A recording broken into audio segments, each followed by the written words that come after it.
مساء الخير. انا طالعه دلوقتي عشان اوضح سوء التفاهم اللي حاصل على السوشيال ميديا بخصوص موضوع وليد طريق. انا عايزه اقول لكم بس ان انا وليد انفصلنا من 5 ايام بس، فبالتالي لسه في مواضيع بينا ليها علاقه بالمشاعر.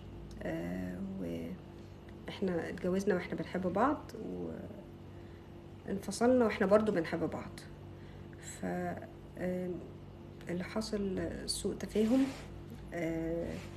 يعني انا عايزه اقول لكم ان احنا انفصلنا بكل احترام وادب وشياكه، وحتى ما اعلناش الطلاق علشان كنا بنتقابل ومتخيلين ان ممكن يكون لسه في نصيب بينا، ممكن نتصالح، ممكن نرجع، فما اعلناش الطلاق.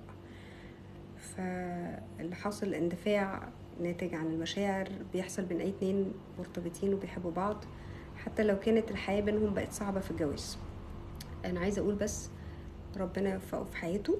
انا وليد ما شفتش منه والله العظيم غير كل خير، وانا بتمنى له حياة سعيدة، لان ما كانش في بيني وبينه غير كل خير وسعادة. فربنا يوفقه في حياته اللي جاية ويكرمه ويحقق له كل احلامه، وانا بتمنى له كل خير والله العظيم. فربنا يكرمه ويحقق له كل احلامه.